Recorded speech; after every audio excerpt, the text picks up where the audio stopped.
everyone. Welcome to the first podcast of Powerful Protocol. I'm Dan Pittman, Braden Biddick. one of my best friends here.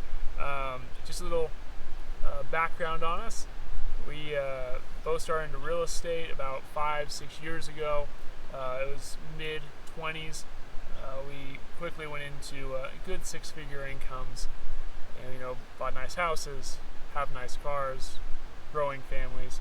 And we just sort of realized that even though we reached where most people would call successful in life, there was just a lot lacking that money just couldn't purchase. So we listened to a lot of podcasts, trying to figure out what takes our lives to that next level of fulfillment. Start off with Joe Rogan. He'd always introduce some of his guests as the powerful Bert Kreischer, powerful David Goggins, and the more we listened to that sort of stuff, the more we started following those particular people, and we thought there's got to be some sort of protocol out there of how we can live our lives, and Be powerful. and be powerful. Just make the best we can of it. So as we go through this, we do listen to a lot of Joe Rogan. We're sort of here to be your bridge to sort of say, here's what we found in here that you may love and you would like to listen to. A lot of Ben Greenfield fitness. Braden turned me on to Ben Greenfield. So a lot of fitness, recovery, health. Dr. Rhonda Patrick, obviously, from Joe. We also do some financial stuff that we're listening to because we're trying to get a grip on that as we're making the money and we're trying to figure out what to do with it. Things about raising children, we're listening to those podcasts as well. So we're just sort of here to tell you about our experiences and be a bridge. Miss anything there, man? I don't think so. I think that's pretty spot on. Just trying to find our passion and fulfillment in life. Yeah. Just be powerful. Absolutely, buddy. Well, so today we are in Galena Forest, just southwest of Reno. We're up the hill in the forest. Right behind us is a little fishing pond. Pretty darn neat. And we're actually sat right by a fish hatchery that they used to use in the early 1900s as sort of like an ancillary facility? Yeah, to the Truckee River facility here. So, I don't know, sort of a neat place if you guys are ever in Reno and want to see some beautiful areas and not have to drive too far out of Reno. Great area here with hikes and a little fishing pond. Yeah, it's a great spot. Great spot to bring your kids. Yeah, absolutely. So, to start off, just a little recap on our week for ourselves. I know you just bought a camper and took the kids out camping. Yeah, so it's kind of my theme for this summer is getting back into nature, and I know camping with the camper is maybe a little bit removed from nature, but it sure makes it a heck of a lot easier with two small kids, and just hook up and go and have a base camp, and just getting back out into the forest and into nature makes it a hell of a lot easier. So especially with my physical situation, no tents to set up and break down and do any of that, so it's just something to make it easier will make it more accessible and something to do more often, so that's why I went that route. Long story short of justifying why I bought a camp trailer. It's just a little guy though, so we don't spend much time in it. It's mostly for sleeping, and that was intentional as well so the kids aren't in there on their tablets or watching TV. It's not the most comfortable thing to just spend time in, but it's good for sleeping, eating breakfast, and then getting out with your day. What size did you get again? It's 23 feet. Okay, and that's like sort of where a lot of parks seem to allow up to like 23 or 25. I think if you go past there, you have to get a specific RV spot. Is that right? Yeah, I think so. 25 is the cutoff, I think, Nice. for most of them. And what model did you get? It's a Forest River Wolf Pup, and it's a 17 JG. So it does have a slide out. The dinette slides out and makes it a little more roomy inside, which again, for my physical situation, I'm scooting around there on a rolly stool, so like a mechanic stool, because obviously this doesn't really fit in there very well. So that's what I use in there, and we figured it's something we're going to have for a long time, so it'd be nicer to get something a little bigger, but it's a single axle trailer. My Toyota Tacoma pulls it just fine.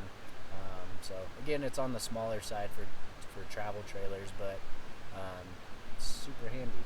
What oh gosh, what was I gonna say there? You said your kids freaking loved it, right? So Brandon has 2 kids. You got Drake and Connor. Drake's what, 5? He'll be 6 at the end of this month. 6 at the end of this month, and Connor is 2.5. Yeah, you told me something pretty awesome about Connor last night. Yeah, we were putting him to bed at our house, and he said, "I want to go back home." We're like, "Buddy, we're home." He's like, "No, I live at the campsite in the camp trailer."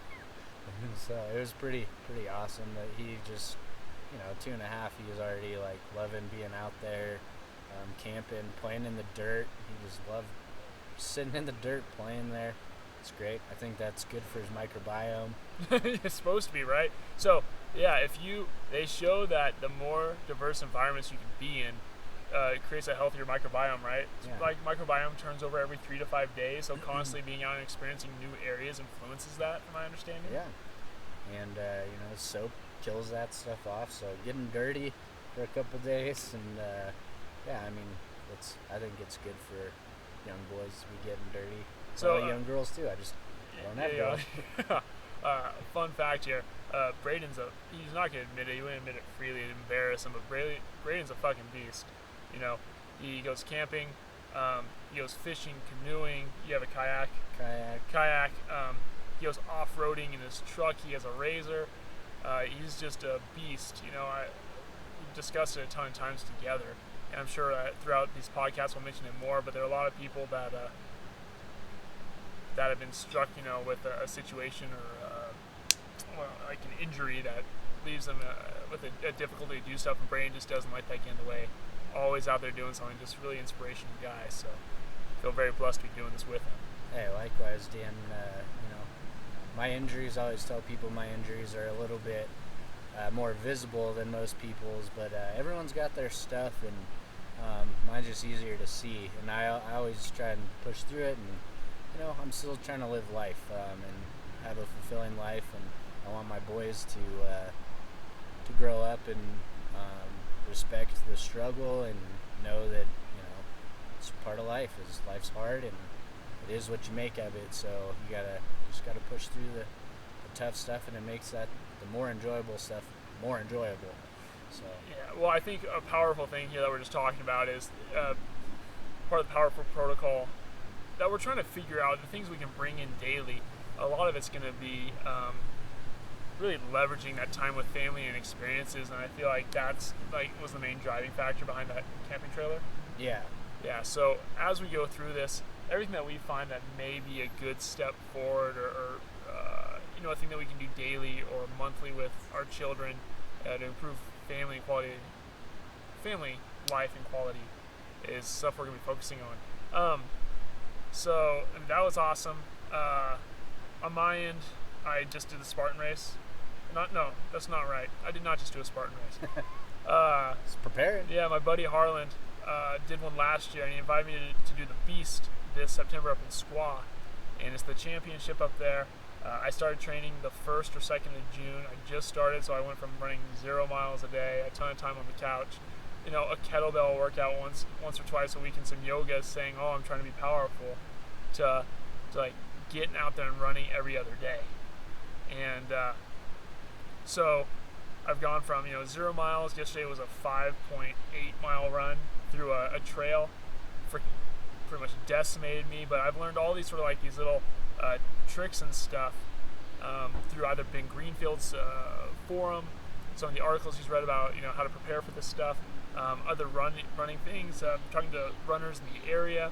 So I've got the challenge posted on the website, and every week I'm going over and saying, here's how week 1 went, here's how weeks 2 and 3 went, so on and so forth, and those sort of things I've figured out that have sort of helped. So if you guys want to sort of see what I've learned and like how to deal with injuries and the pains of preparing for this thing, especially from going from 0 to 100. Yeah, 0 to 100 pretty darn quick here, as the kids say. Yeah. Those are definitely in there. So I don't know, it's been a blast though. One of the things I didn't know, and I was telling you this, buddy, is I didn't realize, and I'm not sure if you ever had this, but when we played soccer together, I never experienced like a runner's high. Did you ever do that? No. No. Yeah, right? It was always like sprinting with moments of pain in between. Like oh god, here we go running again. But it wasn't until I started running about a week into running, about a couple miles, that I realized like my mood was elevated, my cognition ability was definitely elevated. So like I didn't realize until speaking with another runner that the runner's high comes after the run. It's not during, because during the run it's a battle. It's rough. It's really rough. So if you guys are thinking about trying to find ways to boost mood, cognition, give it at least 1 week running out there. I have a bunch of tips on the website, and just good stuff. So that's what's going on my end. What we really want to do now is just really dive in, after we give you this sort of weekly roundup, dive into like sort of meat and potatoes of what we focused on this last week, because we listened to a ton of podcasts in the fashion that we had discussed. We've been reading books and watching documentaries, things like that. So anything that we can, for all the ones we're going to list off, we've listened to more. Yeah. But these are the ones that we wanted to specifically mention because they may help you. Again, this is just stuff we're passionate about and piques our interest, and just being a bridge, like Dan had mentioned, a bridge to more information, and maybe it'll spark your interest and you'll find something, and follow your passion and just keep learning. That's what I've learned, is just don't ever stop learning.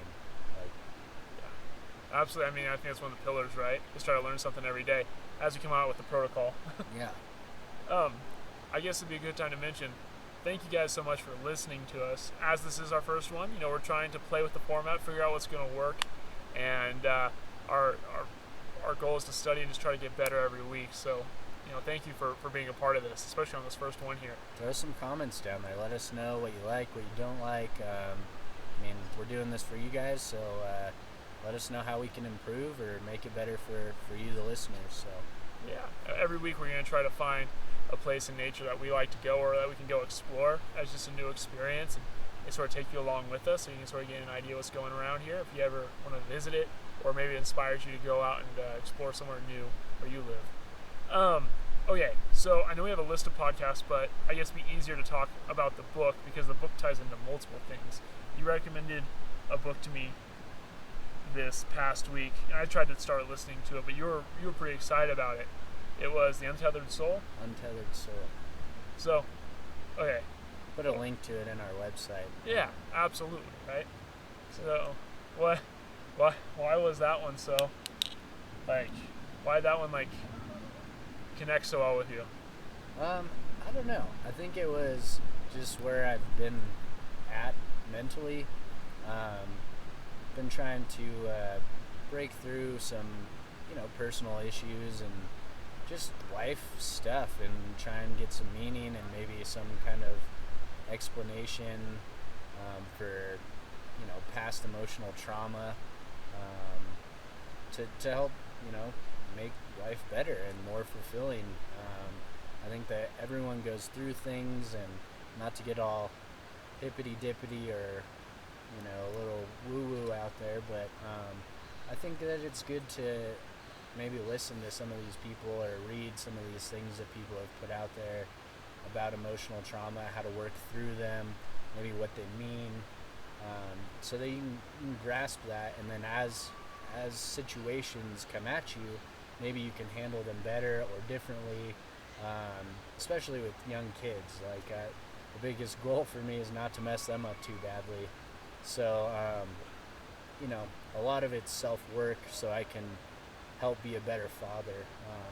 But the basis of this sounds like it's very based in sort of the Buddhist belief that there's no real true self. It's reactionary, and you're able to watch the reactions. So the fact you're able to watch it doesn't mean that that's you, but you're observing it. Yeah. It's totally you're the conscious, removed person. Yeah. Yeah. You are the one. You are the being inside the flesh shell that's experiencing life and hearing the inner voice battle back and forth. And observing it. Okay, so that's what freaked me the fuck out that I didn't like about this book. I'm going to say it right now. It made me feel very small. It made me feel like I'm this being that I'm undefinable, though I experience, and I can hear it, but I'm just something living inside like a flesh like suit. And like meat vehicle. Yeah, meat vehicle. And like what I didn't like about that is it felt like I felt like all of a sudden I had no more connection with my body. And I was just like this thing in a dark place, like saying, "Move your arm right, move your arm left." It goes left. Like that freaked me the fuck out. I didn't like it at all. And then the other side of things was they were really talking about how as you observe and process, you're not really in the moment because you're constantly processing everything. Like you see something, you're recognizing a pattern off of past patterns. And you're like, oh, that crack in the road looks like this, but that's probably because of water went in, cracked, separated, and that caused this. And like, oh, that reminds me of this spider's web I saw when I was out camping. I love camping. It's just sort of like a weird rabbit hole. Yeah, rabbit hole sort of thing. And I agree with them saying like we're never left alone to our thoughts, but like isn't one of like the cool things of life finding the connections between things? Like doesn't that sort of come from a rambling mind to a point? Like I didn't understand it exactly, but you read or listened to way more than I did. Yeah, and I think later in that book it gets to connecting it to that part. Oh, does it? Yeah. But I, like you and some of the physicists that have been on Joe Rogan, especially if I've listened to them a little stoned, freak me the fuck out because it makes me feel insignificant and tiny. Like we're just the speck of dust on this ball floating through infinite expanding universes. And it's freaking crazy. And so I don't know. It's freaking me out as you're fucking saying it. So it's like, how do you find meaning in that? Like where? And I think that's where the consciousness comes into play because, I think one of the things they say in that book is that nothing has meaning unless we give it meaning, more or less. I'm paraphrasing, but all of this life, is we're experiencing it with our consciousness. So what does that mean to anybody? Yeah. It's you're giving everything around you some sort of meaning. Yeah, I don't know. It was the thing that I liked most about it was trying to create space in moments before you just immediately react. More for maybe negative reactions. Oh, okay. Like in moments of anger, moments of pain, trying to maybe remove yourself and observe how you're going to react before you do so that you can react in a more favorable manner. That makes sense. This is kind of what I was grabbing onto it. But the reason I like that book is because recently I went on a little bit of a psilocybin vision quest. I'm glad you brought this up. I was wondering if you wanted to talk about this. And I had a really hard time putting that experience into words. Like I did not have any good way to explain it. And I don't know what chapter it was where they were talking about, your heart center and how when you experience things, you have these memories that get locked in there. Did you listen to that part? No, I didn't get to that part. I think I only got to the 4th chapter. I forget what they're called. This is horrible, but maybe I can link something to it. But these memories,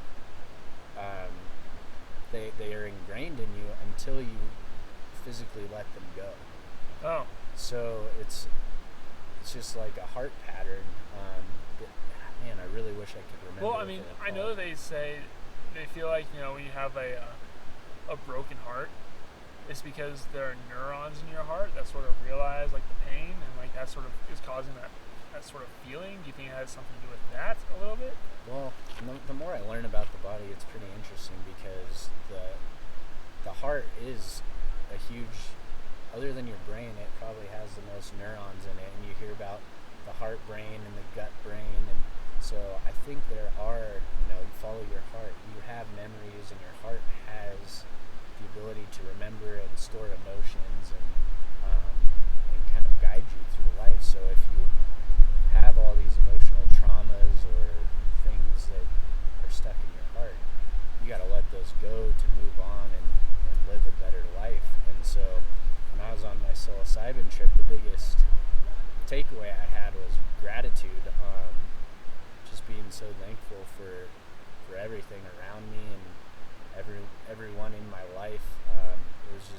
just gratitude, and I felt like everything just melted away. My ego, everything just melted away, and this book talked about that, and I felt like it was it was kind of like maybe a quick fix or just a glimpse into letting go of a lot of these past stored emotional traumas or Okay, that makes sense.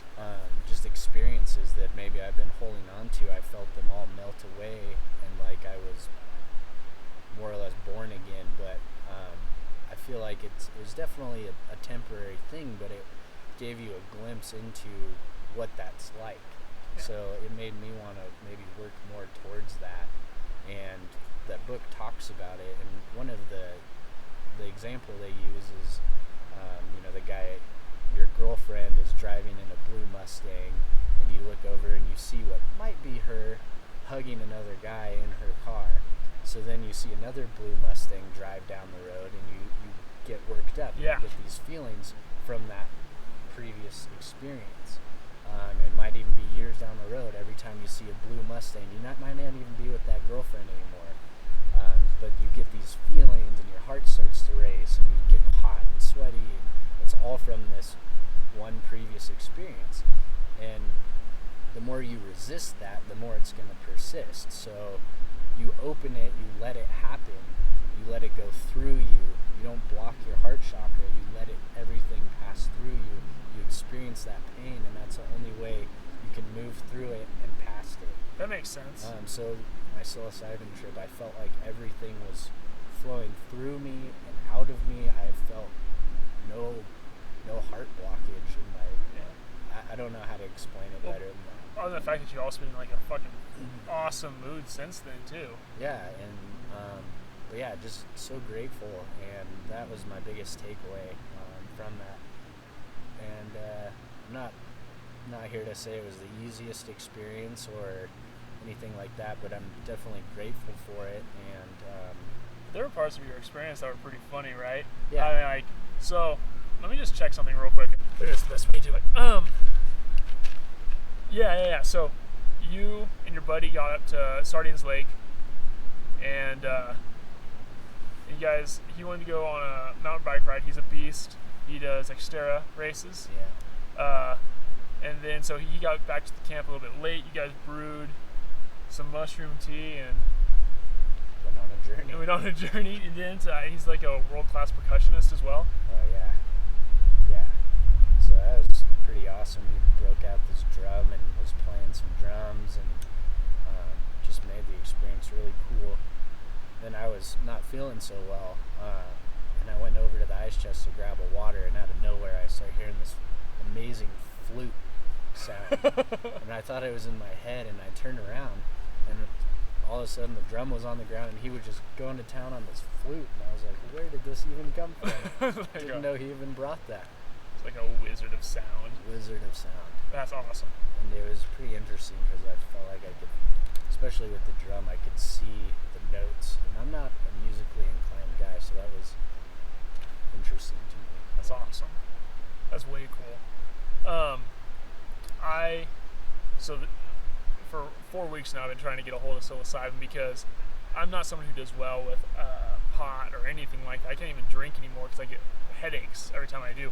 But trying to get a bunch of psilocybin from microdoses coming up here, because in the past I've definitely had some struggles when you get, a shit week of work and it's hard to get out of that. I've definitely done 2 or 3 days of microdosing, and then all of a sudden I'm sort of back to like a happy level, and I'm taking like doses well below what people are taking. People are taking like a fifth, a 10th, a 20th. I'm probably taking like a 30th, or sometimes even less, and I'm still getting over a few days noticeable improvements in mood. So I'll get those soon, hopefully, from the guy. I'm gonna measure them, cap them, and start recording and seeing like how those help, so you guys get an idea on my end how they're doing. If you want to participate, obviously, we'll do the same thing. So was that the only book? This week, I've been dabbling in some other books too, But this week, that's the only one. Yeah, that was the main one. I think I'm on chapter 13, so I still haven't finished it, but I had some pretty good takeaways, and again, it kind of helped explain some of the experiences I went through on my journey a couple weeks ago, which was kind of neat to find some language and some, something around that to kind of explain maybe what happened. So I don't know, it was an interesting thing for me. That's cool. I was gonna say, do you watch Rick and Morty? I don't. Okay, if you guys don't, you guys want like a crazy, crude, adult humor TV show, Rick and Morty is amazing. You just watch it. But one of the creators, Dan Harmon, has a really good takeaway. It's like a 4-minute video on YouTube talking about like the meaning of life. Oh yeah, you sent that. Didn't you?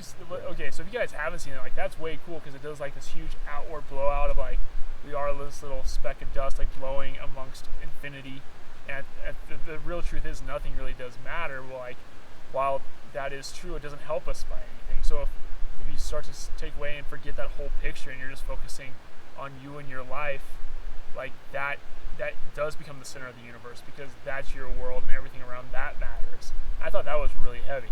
I love that. Yeah, so again, you're putting meaning on what you're experiencing. Yeah. So that's all that matters is your life and what you perceive and give meaning to. Absolutely. So that makes me feel much better about being a speck of dust on this big ball flying through infinite space. But I was going to say, so I want to go over podcasts that we went over this week.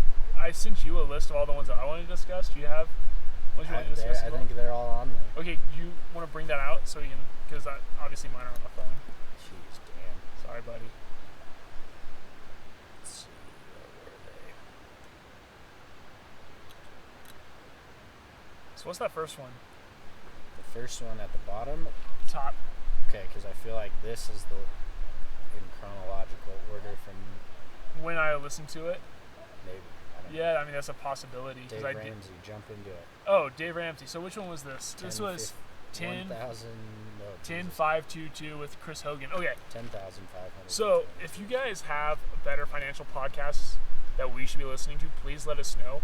My dad bought me the Total Money Makeover by Dave Ramsey years ago, and it's pretty much about eliminating debt and not taking on debt, so you can work yourself to financial freedom. Now, multiple different thoughts on that versus, you can't save yourself to wealth. You have to invest it to get to where it needs to be and all this sort of stuff. But that being said, that particular podcast was great because I feel like Dave Ramsey's sort of preachy.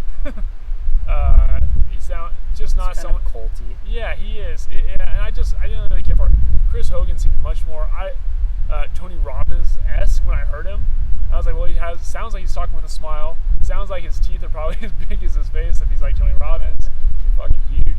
And then, but with that, the one thing that brought up in there, which I want to explore, and we'll have something on the website about this, are Dave Ramsey's baby steps to getting yourself debt-free. And there are 7 steps. I don't remember them all off my head, but one of the things I wanted to bring up to this podcast, though, are just really good, probably things that I've implemented, and I'm assuming you have just by us just trying to do the right thing for ourselves financially. But the first step was have $1,000 emergency fund. Of course, we have that. That's not a big deal. The second one was I almost think that might be not enough. Oh, it's not. Well, that was his first one. Yeah. I'm just saying. Yeah, and then it's a good place to start for sure. I think number 2 was debt snowball. And from my understanding, what debt snowball is you try to stop buying other things, don't take on more debts, and you pay off your least costing debt first. And so, like, let's say it's costing you $40 a month. You get that completely paid off, and now you take that $40 payment you would have been paying and pay it towards the next one. And so as you pay them off, you take what those payments would have been and keep applying it. Yeah, and then after that, it's like take 15% of your... Oh, after that, it's save 3 to 6 months of expenses as an emergency fund. There you go. And once you're past that, which obviously we've done as well. Yeah. And once you're past that, it's taking 15% of your income every month and putting it into retirement. And you have 4 different types of funds you should be putting it into. I don't remember what they all are. Again, we'll have that online. But I think if we don't find any other piece of advice on what to do with our money as like we're growing it and trying to move forward. I feel like those steps at least make the most sense of like being financially sound. Yeah, and I think a lot of people, I mean, I've experienced it in my job. I do finance, mortgages specifically, but our society is a consumer, debt-driven society, and a lot of people aren't patient. We need that instant gratification these days, and you become a slave to things. And for instance, the camp trailer I sold my boat and saved up a little bit of extra money, and I paid cash for that because I don't want to be a slave to debt, because then that puts me into a position where I can't branch out and do things like this. I'm tied to my job. I have to be getting as much as I can out of my job instead of exploring other avenues, or I feel like it limits creative abilities, and yeah, absolutely. It just puts you in a hole. It pigeonholes you. So that would be my biggest thing too, is don't be a slave to debt. And another thing from my experience in my job that I don't necessarily agree all the way with Dave Ramsey is not having any debt, because it impacts your credit scores, and if you ever need to borrow money for big purchases like a home or anything like that, your credit score is going to essentially dictate how much that money that you borrow is going to cost you. So again, that's a good point. Maybe not having it all the way gone might not be a bad thing to have some of it there, just to have a really good credit score. But again, that's going to be. Can you still accomplish that by like using a credit card every month and paying it off at the end of the month? Yeah. That still does it. You don't have to have debt on the books though. Yeah. Okay. So I mean, you could essentially do it, but just work everything through a credit card, making sure you're paying it off at the end of every month. Yeah. Which is a fucking trap. It is a trap. It's you got to be disciplined and careful. But okay. But that's the way you can still do it. That's only my one piece of advice, is don't close everything out and get completely debt free, because there may come a point in time where that won't help you. Okay, that makes plenty of sense. Well, so his are, you emergency fund cash, pay off debts, save. Well, hold on. No, yeah, pay off debts, greater emergency fund, retirement, anything beyond retirement that you have to spare you with the kids' college fund, anything beyond that goes to the house. So you pay off your house sooner too. That's what his plan is. So I think I said 6. I think it's 7 steps. So there's a 7th in there somewhere, but I don't know. So that might be.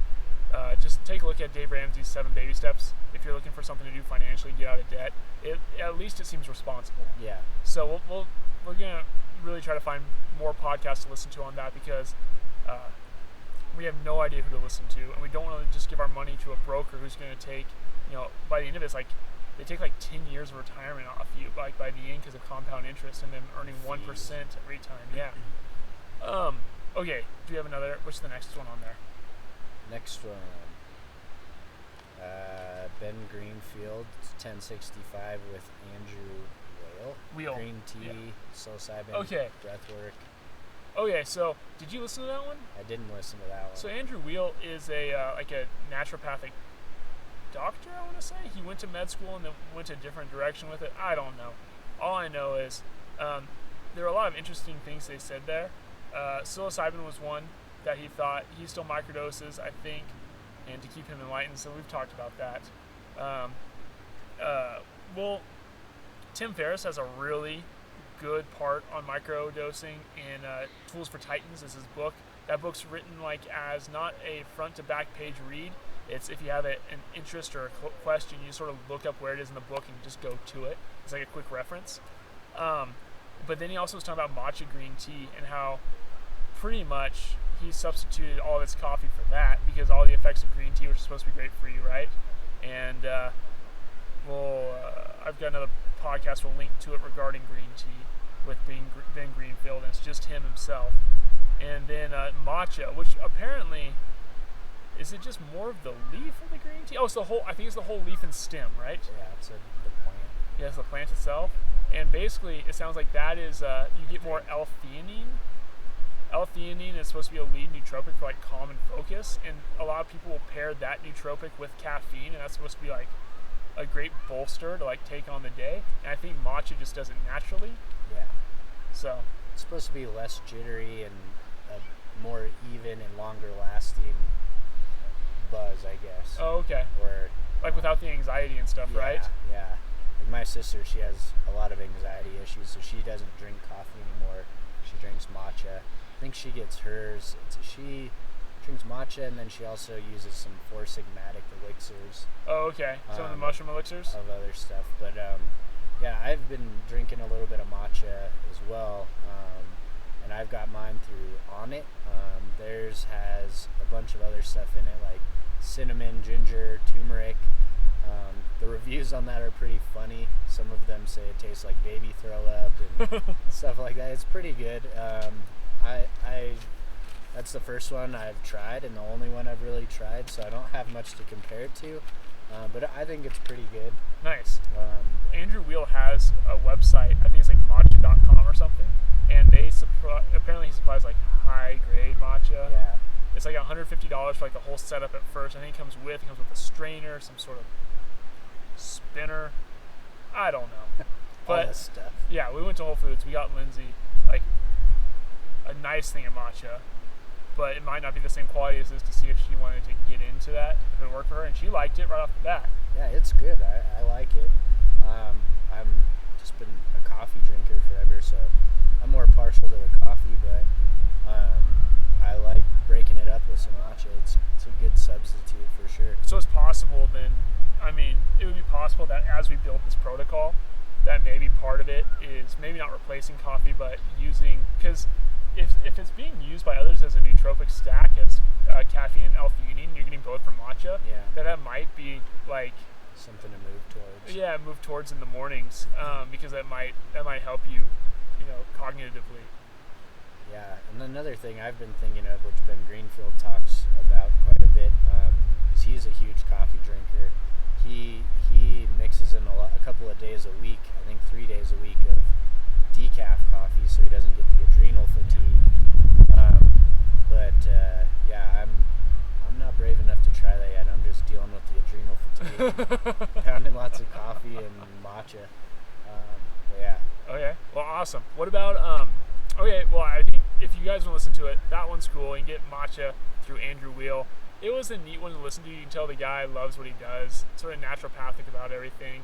But it doesn't really slam modern medicine either. I forget what he referred to it as.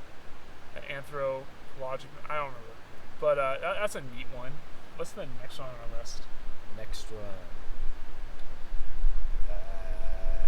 Another Ben Greenfield? Yeah. Ben Greenfield 1064. It's with the people that look like Eastern European raiders. Yeah, Jocko and Dr. Ollie. Like, Jocko looks sort of normal, but he's got that faux hawk and he's got the muscles with it. And then the, like, sweet tennis elbow band. Yeah. Like, what is going on? I saw those guys, just like, oh dear. Well, it's Dr. Ollie is like what sends it over the top. He's super Hans thin. and Franz. Yeah, he's super thin. He's got like the blonde hair that comes down like across his face. And he looks like, what would we say he looks like? He works like a BDM sex club. Yeah. BDSM? Yeah, there's something, yeah, sure. Yeah. I don't know. BDSM? Yeah, I think that's right. Yeah. Sorry if I don't. I'm trying to offend you people. He like serves like gin and tonics with the spanking and stuff. I don't know. Now his like a spanking. That one was neat because you can see to what great length someone's able to go to like tweak sleep. That's what they focused on a lot, was sleep and the Oura Ring and all those sort of things. It was funny. Right before I listened to that one, I was up late one night reading a blog on Ben Greenfield's site on deep sleep, and I was reading a thing like, this is freaking crazy, and then during the podcast itself you find out Dr. Ollie wrote it. Oh. Yeah, I was like, oh shit. And so you see what he does, and it's like always like a 10 minute shower of, or like 10 minute cold. shower of 4 minutes hot, 3 minutes cold, and alternating. So maybe it's 12 minutes or something like that. So maybe it's 14 minutes. And then he does like sauna, and then he takes so many 1,000 milligrams of omega-3s, and he eats 2 kiwis because helps you produce more serotonin, and like all this stuff. I'm like, at what point are you taking away from life? Because this is like what you're doing. And when I was telling you, I said it felt like very like self-masturbatory. Like at some point, it's like, at what point's enough to get to that next level without just being absolutely like a lunatic about it? Yeah, you're a slave to the process. Yeah. Yeah.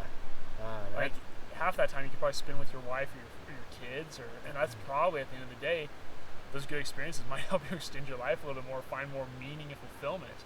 Yeah. Then an extra was like 16% better deep sleep.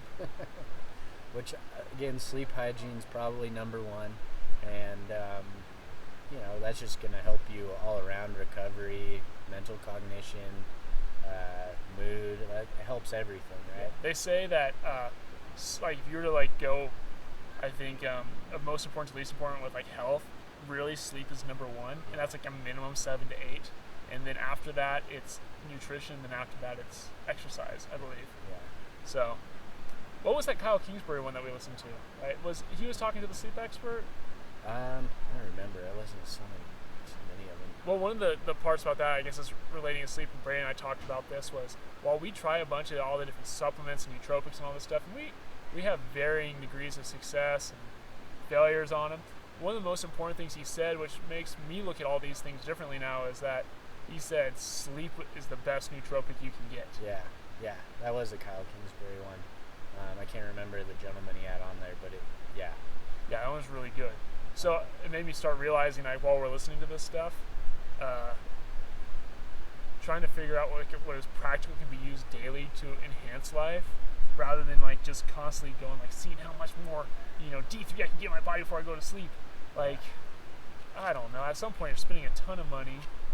That's what I was gonna say. Is we also had a conversation about that. Was this stuff is not cheap. It costs a lot of money. Yeah. It takes a lot of time, and like, at what point is it like, are you really an everyday normal person going to be getting any kind of noticeable benefits from all this extra stuff? It's like, you could probably do a lot of this stuff for free with good sleep,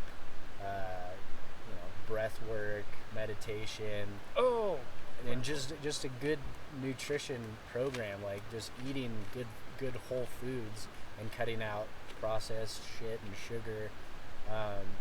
You're probably going to see way more of a noticeable benefit in doing those things. Yeah. And then, once you have all that dialed in, maybe try and add in some of these supplements, but really focus on the basics first. And I think that's what gets lost with a lot of this stuff. Yeah, and I think, like, and you said it, you fired back really well. You said, when I brought that up, you're like, well, if you're an elite athlete? Like, yeah, I mean, if you're a triathlon guy doing Ironmans, or like you're in the NFL, maybe at that point, it's like, this is your job to be the best of the best. Yeah, that 2% difference is going to be the difference of you winning or losing. Yeah. But getting traded to the good team the next year and keeping your contract, or maybe keeping you healthy so you don't get hurt, so you hit that next level of pension. Yeah. Yeah. Yeah, but for dudes like me and you, yeah, like, that's, So I'm glad you brought the breath work, because that's actually on that same one. The Andrew Weil. Yeah. That is Andrew Weil. That one's really good. He brought up a really good point, that is like one of the only things that we do automatically that we can also control. Like, if we want, we can influence our unconscious system. Is that sympathetic?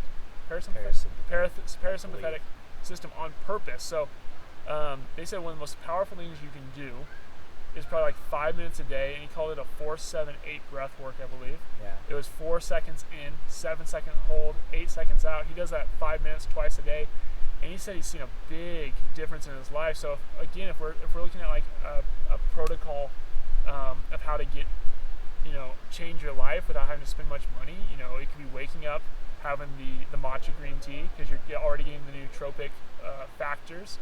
I guess it starts off with the sleep. 7 to 8 hours of sleep, waking up, having the matcha, maybe doing some breath work at that time, right after. And maybe that's going to set you for the rest of the day. Yeah, so I've been doing a meditation protocol. It's called the Ziva technique. You can look, Emily Fletcher, you can look her up. She's pretty good. I don't know, she's just the person I was drawn to, so I went that route. I was kind of nervous about just finding people on YouTube to do it for free. Yeah, especially like if you're gonna fall asleep to it. Or yeah, and like what kind of weird shit are they programming you for, and like who knows what's going on in the background. If it's like an 80-20 rule, and 80% of those things suck, and like what are they teaching you? Yeah, and like trying to weed them out through the comments is you could spend all day doing that. Like that's not a good way to go. Because then you listen to more psychos comment on like work that other psychos have done. So I just spent the money. I think it was like right around $400 for her online course, and it's like a 12-week course. In 6 months, you get all access to her stuff, coaching calls, and all that kind of stuff. Access to her Facebook group online where you can ask questions and really feel a part of that community. But they talk about that it's imperative to do it first thing in the morning, even before you have your coffee or whatever. It's imperative to just do it, but ideally you'd want to do it first thing in the morning, and then you do one in the afternoon as well. Do 2 a day, but there's some breath work involved in there to get you in the meditation mode. So it's pretty interesting. Also, there's Wim Hof. He's pretty popular right now. I did the Wim Hof stuff for a while, which is crazy. Like the Wim Hof stuff, I went from, I remember trying to hold my breath for like a minute, and it's not easy to hold your breath for a minute, at least not for me. Maybe I don't have like the capacity to do it as well as other people. But I know that I was holding my breath over 3 minutes within like a week of doing his stuff. The problem is, on one of their podcasts, I think it was either a Ben Greenfield or a Dr. Rhonda Patrick. She had said, whoever was on had said, the deep breath in, like awakens your autonomic system, or I forget what it is. One of them turns you on, one of them turns you off, like for the evening. So like if you're gonna do like hypoxic breathing Wim Hof stuff before bed, it's just gonna wake you up. Yeah. Because it's a deep in and an out quick, deep in, out quick. And I believe the other way, if you're gonna be getting ready for bed, it's a good in but a really slow out. Yeah. And that's what should be. Double your out. Double your out? Is that what the rule is? Okay. At least that's what I've. Double your out. So if you're in for 4, you're out for 8. Nice. So that's a really calming method, and you're getting a lot of oxygen.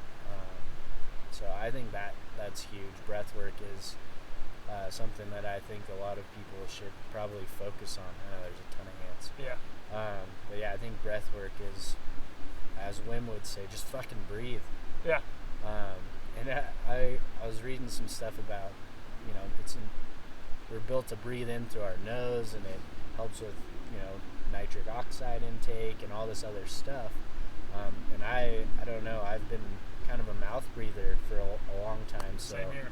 I've been consciously focusing on breathing more in through my nose and out through my mouth, and doing these things, and I've noticed an improvement. It's just like my tunnel vision has opened up. I don't know, just experience more of the world. Maybe that's just me. I don't know. I can fall asleep better at night if I'm breathing through my nose. I find I fall asleep much quicker. I just don't lay there. So like if I'm trying to focus on like my breath, trying to fall asleep, it's always in through the nose and out through the mouth, and I feel like I fall asleep much quicker that way. Nice. What's the next one we got? That's what I was just about to do. Another Ben Greenfield 1050. This one's Terry Cochran. What was it? The Wildatarian diet. Oh, the Wildatarian diet. That one was neat because while she had some crazy theories of her own, which chicken. Chicken. Yeah.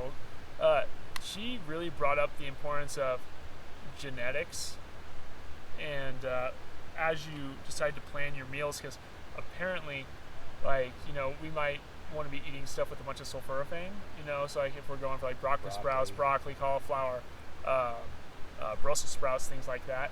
Apparently that can block other nutrients that we can try to get in our body, and a lot of it has to do with what kind of genes we have. So she was trying to say how important it is to know what your genome is, so that your diet fits and you're able to get all the nutrients from your body from all the food you're eating. Because though we may be trying to eat healthy, it might not be. Yeah, we might be blocking, like we might only be like getting half of what we think we're getting. And that was sort of good. And then especially with how easy it is to get tested these days. Yeah. I mean, you even got yours for free, right? Yeah, I did. 23andMe. Yeah. So I've done some. It wasn't 23andMe, but it was interesting. I did.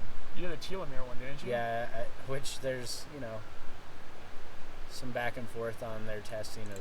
I just wanted to see what my biological age was according to teleyears, which was just interesting. But then I did the genetic test with that. It doesn't go into your markers like 23andMe does, so I'll probably do that one. But as Ben Greenfield talks about a lot, like self-quantification, like that's probably a really good place to start, is to get your genome mapped so you can dial in your diet and all these things specifically for your body and how you work. So nice. Okay. And then just to mention the whole crazy thing. Apparently, she was trying to say that chickens are sort of that there may be some sort of DNA transfer, a lot like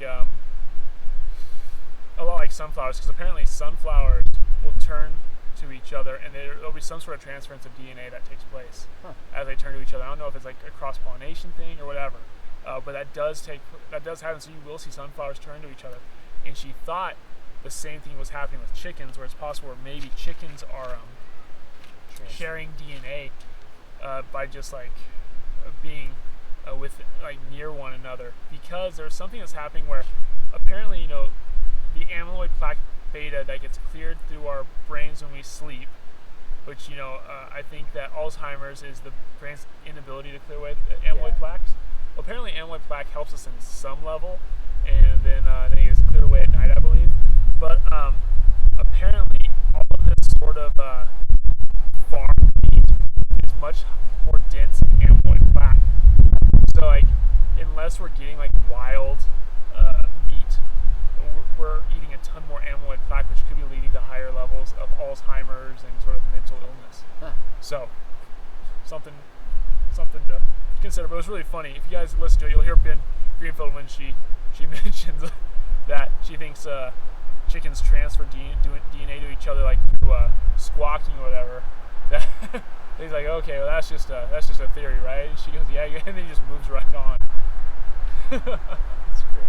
Well, we talked about it. There was a study done recently. Again, I don't know all the ins and outs of the study or how valid it was, but they were talking about how humans, like when you live in close proximity, they can measure the mRNA, I believe it was, that you expel in your breath, and when you share fluids, like when you kiss loved ones, stuff like that, that could be a reason why you're swapping mRNA with your loved ones that you live with, and especially your spouse, who you make out with and have sex with, and all those things. You're transferring back and forth some mRNA, and that might be a reason why people who've been together for a long time start to kind of look similar.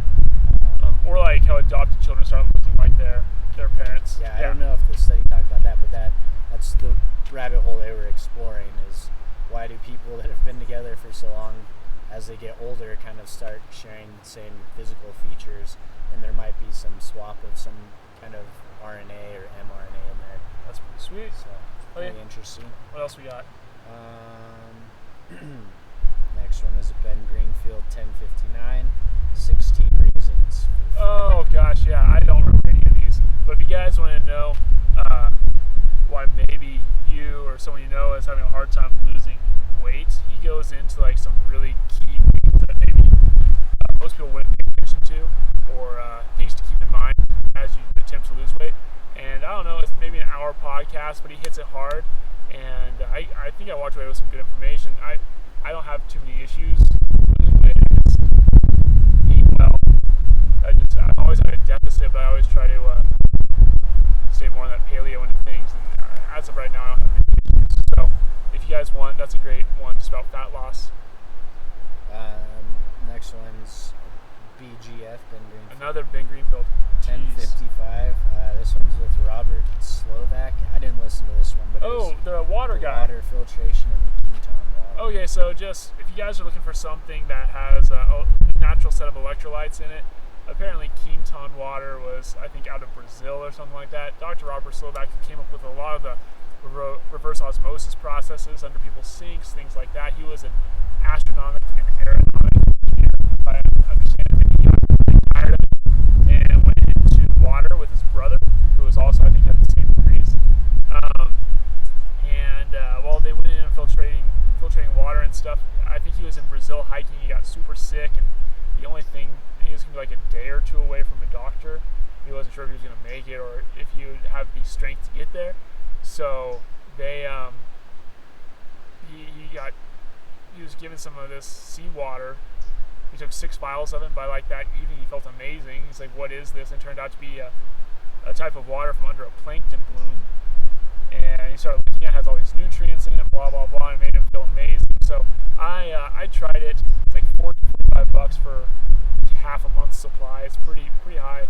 I don't know if it really did help me all that much. I did give one to Braden, and Braden wasn't sure if it helped him, but he took it with a slew of other things. I gave another one to my buddy Harland.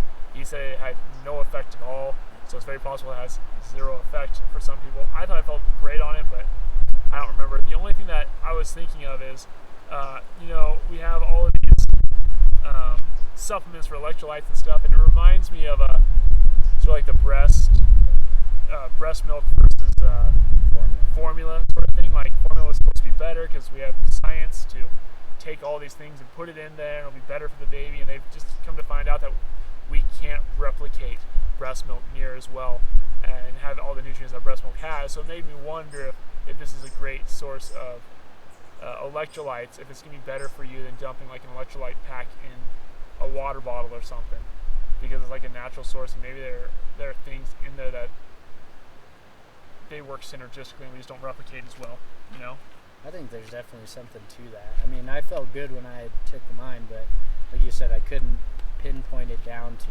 that. Yeah. But definitely didn't make me feel worse. I felt great.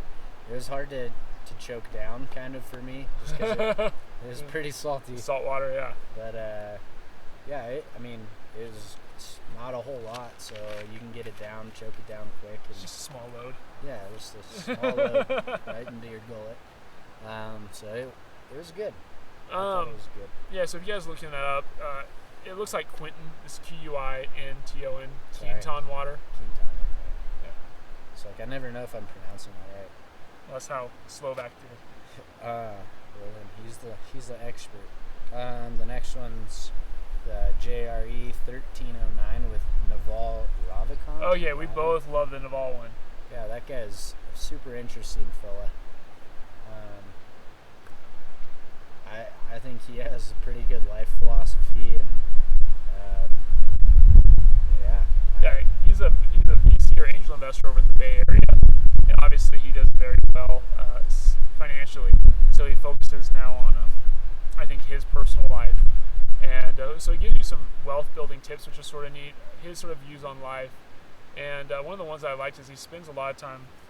From time to time he sort of talks about the meaning of life, or some quotes by Confucius, and I thought were all really good. And one of the ones I liked was he was trying to say, whenever you're in a spot where you're sort of frustrated, try to nail down like what desire you have that's not being met to cause that frustration, whether that desire is important. And he sort of linked it to when someone's sick, they only want one thing, and that's to feel better. But when someone feels better, they want a million things. So maybe the key to happiness is sort of lessening the amount of desires you have and just trying to hold on to like the important ones. And that was really neat. And then he had that other mic drop he said by Confucius. It was like a man has 2 lives and the first one ends when he realizes he has one. Yeah. It's like, oh, that one blew my mind. I paused it as I was driving, and I was like, oh man. Yeah, he's definitely got a good mind. He's a unique fellow. That one, in my opinion, is definitely worth a listen to. And I really like what he's starting to try and do. He's putting out a bunch of information for free. And that's his thing, is if he's charging you for it, it's kind of snake oil. So He's trying to give people a way to free themselves, essentially, because that's all money is energy, and it allows you to do things. So it's just an exchange of energy, and I just think that's a really cool take on life and money, and Yeah. with how much technology we have, like what we're doing right here, right now. Yeah. It doesn't cost a whole lot other than our time to do that. And the other thing that I really liked what he said is, you have to value yourself and value your time. No one else is going to do that for you. So you got to set those expectations for yourself. Yeah, so out of like all the ones that we've talked about, that's probably easily one of the most important ones. What's the next one on there? That was one of my favorite podcasts ever. That's on our website, obviously. All of these we're going over are going to be on the website. Next one is JRE1318. That's Hotep Jesus. Oh, Hotep Jesus. Okay, so what was the number? 1318. So 1318 on JRE. There was actually a lot of good stuff there that went sideways in parts.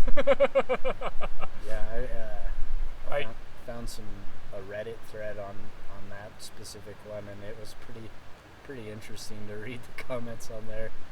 What I liked about his was him pretty much saying he went from nothing to something by creating a goal and just being mindful of that goal. Sort of like, if you say this is what you want, at least it's not saying like the universe is gonna manifest it. He kept using that word a lot. Yeah.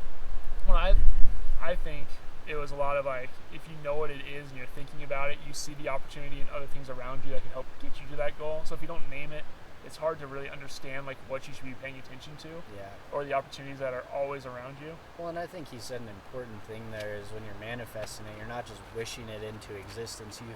You still have to put in the work. Like, you definitely have to do and be striving, and like you said, you have to have a defined goal of what you want. And that, in my mind, that's you manifesting it, is putting it down, knowing what you want, and then you're going out every day and making shit happen, and that's what brings the universe will open doors for you, but you'll be able to see those doors because you know what the fuck you want. Yeah, see, that makes plenty of sense. So, with that, he goes in, he speaks in platitudes a lot, where he's like, is that the right word? Is it platitudes? Sounds good. Yeah, that's the word we're going to use, where he says, like, women should be taking care of their man and all this sort of stuff. And or women should have hobbies. That was a good one, I thought. Women need to get more hobbies. I thought that was a good one, because I want my wife to be happy and fulfilled and find something that's beyond just, watching Queer Eye on Netflix or something like that. She loves reading, which I'm very happy for, but it's always fictional reading. It's not learning stuff. I think that could be worked into just people in general should have hobbies and explore I agree with passions that. and interests, because that's when you find what fulfills you, is being, exploring these interests, and they might turn into a passion. I think him speaking in, I guess if the word is platitudes, I feel like it's the same thing with like Black Lives Matter or anything like that, where you almost have to go to such an extreme that people hear like a little bit of the message, and they're willing to like listen and hear a little bit of the message, and then because I don't think they go out there thinking that if we say the most extreme thing possible, that's what we're going to get. But if they crank it up to a 10, people might be willing to accept the 1 or the 2 that maybe they haven't thought of. So when he's talking about these things where he says like absolutes, he's talking about absolutes. Yeah, absolutes. Maybe that's the word we should be using. Yeah. But yeah, exactly. I think he's doing it to trigger people. Yeah. Essentially, getting you to think. Yeah. If you say something that's always like, if you're always coloring inside the box, you don't ever have anyone like paying attention to what that was and trying to figure out why it was different. So, or if it should be different. So I don't know. I thought that was a good one, but just be prepared. He has a couple things that he says, I'm like, I don't know about that. Yeah, it can be a little hard to listen to. Oh, but he does say that, and I think that we found proof of it when they were going through the podcast, that they found like Egyptian stuff in like Ohio and like in the Grand Canyon or something. So it's very possible that like Egyptians had trade routes through the U.S. at one point, or through the North America. So one that it's not on the list, but the Graham Hancock podcast with JRE, I don't know the number off the top of my head. He's a very interesting guy that he's been exploring a lot of this stuff, like ancient ruins and, different things that have happened to the world to change human history, and how we've lost a lot of it, and how a lot of archaeologists in that science field have kind of pigeonholed themselves into a way of thinking, and they're not open to new things that are being found. Yeah, they completely disqualify them, even though there's legitimate proof that maybe their way of thinking was incorrect. Wrong, because then they'd There's have new to admit evidence. they were wrong. Yeah, their books they've written, the lectures they've given, their whole reputation they built their career off of, no longer relevant or less relevant, I guess. Yeah, so stuff is a lot older than we think, and especially in the Americas. So that's an interesting guy to check out if you're going down that rabbit hole, Graham Hancock. That was a great one. Yeah, it is a really good one. He posts a lot I follow him on Facebook. He posts some good stuff, not just about that kind of stuff.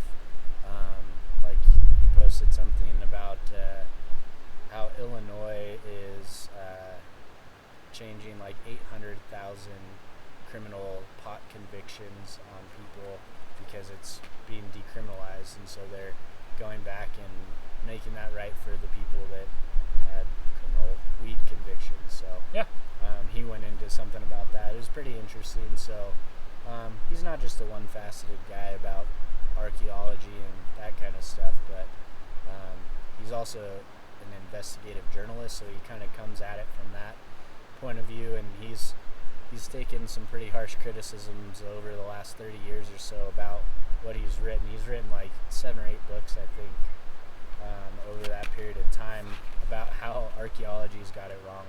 So interesting guy. Sorry. Yeah, no, really good. Yeah, I mean, you told me to listen to that one. I was very pleased. So, I mean, that was a great one. Sorry, man. I keep on looking down there like ants all over my fucking feet.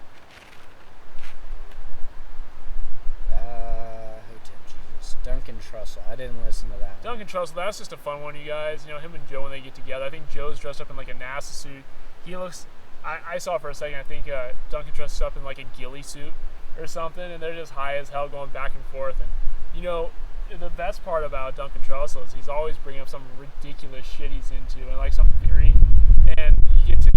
They're so high and playing back and forth. It's just fun to like listen to them love on one another and just say some silly shit. So I will say that those guys like Duncan Trussell, Brian Callen, those guys, listening to them go on this platform, they're not just dumb comedians. They are highly intelligent, very well-read people, and that really opened my mind up to them. Even though they get high as shit and joke around a lot,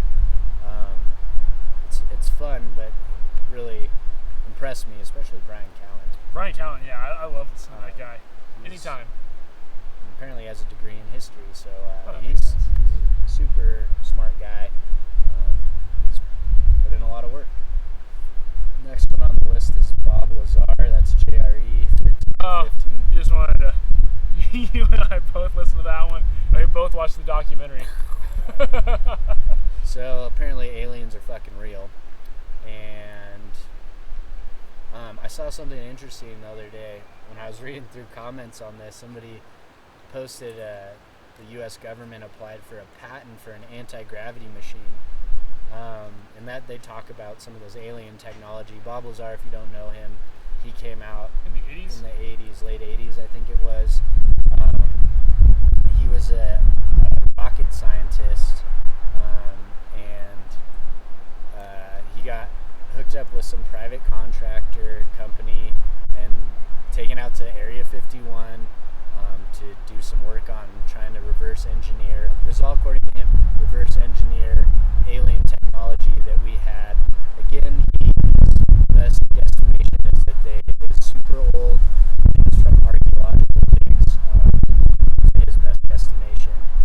But he even talks about what planetary system that it came from briefs that he was given, and super interesting because he has a lot of stuff that when he first came out with, everyone was criticizing him and saying it was craziness, and as the years have gone by, a lot of it's come to fruition. Yeah, whether it's like a new periodic element or that he knew about, again, a long time before these things started slowly coming out. So he's been kind of, confirmed, I guess, through that, if you want to look at it. He was sort of a black sheep that's sort of like, people are sort of accepting a little bit more and more. Now, I don't know if I believe everything he said, but I want to. I think it's really neat. And I don't know about you, but I felt like the podcast was better than the documentary. Yeah, the documentary guy, he made it a little bit harder for me. I can't remember his name off the top of my head, but he's a pain in the ass. in the documentary, it's narrated by Mickey Rourke, and it's it's pretty dramatized. So that Mickey Rourke sounds like he's got marbles in his mouth the whole time he's speaking, and he's like hiding under a table, like. I was like, come on, man. Yeah, like it's interesting, but that made it more difficult. Yeah, I fell asleep during one part of it too. Oh, I did too. Yeah, it was boring. But Bob Lazar is an interesting cat, and he stuck to his story the whole time, and it's just interesting. Yeah. So, anyways, he was one of the first guys that called out Area 51 before it was even a known place. So. No, it was SF4. Yeah, right? I think that was the branch S4? of Area S4? 51. Yeah. That. Oh, yeah, cool. Yeah. Oh, that's a neat one. If you guys are into aliens, that's a good one. Yeah, again, it's just interesting. Yeah. Fun one. Miss Pat, JRE 13. Oh, Miss Pat. She's a crazy bitch. Yeah, if you guys are... hilarious. Yeah, if you guys are just, in your car or something, you're looking to smile for about 2 hours, turn on that podcast with Miss Pat. That is just freaking hilarious. She is funny. She's someone that has no filter, holds nothing back. She's had a crazy life. Oh, yeah, she does. Yeah, she had a crazy-ass life. So, again, another person that has just overcome the most ridiculous shit and has a sense of humor about it. And I think that's super cool because it's her way of coping with all the shit that's happened to her. And I think it's a good way to get out her story that might help other people that may have been through some of the same stuff. She was molested as a child. She's been shot twice by a lover. Once in her tit. Yeah. So she's been through a lot of crazy stuff. Yeah, but she talks about it in a way that, you can almost remember and empathize with it. You remember what she says, you can empathize with it because it's just so funny. You want to tell other people about it, and then once you do, you start thinking about it, like, holy shit, that is nuts. So if you guys looking for an awesome podcast to just laugh at, Miss Pat is fantastic. I don't know about you guys, but when Joe starts laughing, like hysterically laughing, it's just freaking contagious. Like, yeah. I laugh at him laughing. So. Well, I think part of it too is like we've listened to so many hours of Joe talk that when we laugh at the same thing in a hard way, we know that we're getting it in the same way. And you just feel like you're not the only one in your car laughing. Yeah. You feel like you're having a shared experience with those people. So if for some reason you stumble upon this podcast, you made it this far in, you're not listening to other podcasts, listen to Joe Rogan and listen to all those other ones. Joe Rogan's is fantastic. You learn so much from all these new people. So, that's a really great one. Just be open. A lot of people I know that I've tried to share podcasts with Joe Rogan, they're just shut down and completely turned off because he's this meathead UFC guy or he's the Fear Factor host. Like, just be open. Like, I think that's what life is. And we keep talking about passion and fulfillment. Another good book that I listened to on Audible is The Passion Paradox. And that's right, yeah. Those two authors were on Rich Roll's podcast, which is another one that, again, I'm just open to all these things. Like, he's a vegan guy, so a lot of people are like, oh, he's that vegan guy, and they shut down. But just be open to new experiences, and it opens up your world to all these different people and different information sources and different views on life, and it's really cool. Yeah, absolutely. Sorry, that's my soapbox. No, yeah. Do we have another one on there? How many? We don't have many left, We're right? down to the bottom, man. The Sober October preview. Oh, dude, yeah, the Sober October preview. If you guys JRE 1310. Yeah, if you guys just love the Ari, Bert, Tom, Joe podcasts. Another one that just, if you want to get some entertainment, if you're having a rough day and you need some laughs in your life, man. Holy shit. Out of all of the ones they've done together, that's probably one of the funniest ones where they're ripping on each other. I will say though, they do it. So if you guys don't know, they do a Sober October challenge every October, and it's always leaning in Joe's favor because he's a workout nut, and none of the rest of them are. So I would really like to see them do something where like everyone has more level playing field. So I don't know. I feel like Joe is like really defending the fact that he needed to do something that obviously he could dominate in. And at the end of the day, I feel like that's just him being a good salesman, and just like not giving up rather than doing something more fair. Doing something more fair. I really think that's all it was. I'm like, you bastard. But in his defense, like all this stuff that's measurable and not like subjective, it's all going to be like physical output because you can measure that. Well, then they should give everyone a handicap off of what past performance was. Well, now they have. Yeah, that's a good point. Yeah, like if he always beat, I think Ari came in second. Let's say he beat Ari by like 12% of the total, then Ari should get a 12% handicap. I think that's what it is. So, I don't know. I want to see that shit. We don't need to argue logistics of how Sober October needs to go down. It's a hilarious one. The last one we have on the list is Jerry 1306 Wiz Khalifa. He was the guest on that one. Oh, okay. I threw that one on there because I just thought that guy was super interesting. Yeah, Again, be open-minded. He's a rapper. But like that was the cool part about it. Like as much as he does rapping, he's always talking about like the girls he's with and all this sort of stuff. He went from he still smoked a ton of pot and everything, but he went from being the young guy rapping at like 15 in the studios or something like that. Yeah. And like now he's 30 in his 30s or something like that. Close to it. Yeah, and he's like, this is now a business, so here's how I run it. So it's neat to hear someone who is portrayed one way, and you get to see the backside of it, where he's still trying to really take care of business and get it done right. It's probably one of the reasons he's still where he is, where he's at today. A high level performer. I saw a Twitter post of his the other day. It was just like a quote of his that he said, I used to think I was the coolest because of how late I could stay up and party, and then I realized that true bosses wake up the earliest. So I just thought that was kind of interesting. Yeah. Well, I did see some. Well, one, I do way better waking up early in the mornings now, getting my runs in and everything in the morning. I just saw a study. I don't think it was a Ben Greenfield one. It might have been, but it was showing. It was some article showing that the people that are keeping weight off the most are getting up early to do their exercise, and they get up at the same time every day to do it. And that's what it's like. I think it was like 64% of people that did it held the weight off for a year, and out of those 64, 27% like lost more or something like that.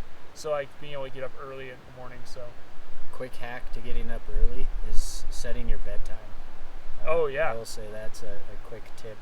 If you want to work on waking up early, set your bedtime early. Well, you know what? One of the podcasts they said like a good night's sleep starts when you wake up. So you wake up early and you be prepared to go to sleep to get that good night's sleep. It all starts with getting up that morning. Having a morning routine, I think, is also something important. Yeah. Just routine in general.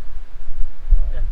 So as we build this protocol of sort of the things that we're finding that are affecting our lives and making it better, I think we can easily start saying, starting good night's sleep is the foundation. Maybe with some people it's trying to drink matcha in the morning because or coffee. Coffee has some really good antioxidant properties, and it's showing to really help with cancer, especially kidney cancers and stuff like that, bladder cancer, prostate cancer, all that sort of stuff. But then also breath work or meditation in the mornings, and possibly some cardio or something in the mornings. The reason I bring up cardio is it's like a form of meditation. You really don't have much. I'll throw a podcast on, but you really have a hard time even listening to that, let alone thinking about anything else. So for that hour I'm running, it's almost like this Zen meditation. By the time I get done, I feel great, and I'm ready to take on that day. So yeah. And then we're going to try to figure out like a morning routine and what's working for us, what's not, and give you guys an idea. So if you guys want to try to do what we're doing, increasing, the quality of our lives, we'd love to be able to help. And it's not rocket science. It's all been said and done before, and we're just trying to hone it in for what works for us, and again, be a bridge to some information that maybe you're not exposed to, or whatever we can do to help. That's what we're here for, but we're also trying to be the best people we can be. So it's just a process, and we're here to help, and we want to build a community of other people that just want to have better lives and passion and have some sort of fulfillment, and I don't know. That's what it is. Yeah. Well, hey guys, thanks so much for hanging in there with us today. I know this is the first one. We're gonna get our format probably a little bit more set. Figure out how everything's gonna work, and if anything, hopefully just bringing you some awesome information, or at least point you in the directions for it. Okay. If you guys have any questions, check out our website. Thanks. Powerfulprotocol.com. Cool, buddy. I think that went really well. Easy. Yeah. Hopefully it's not boring, but I think it was more us talking, explaining things rather than us just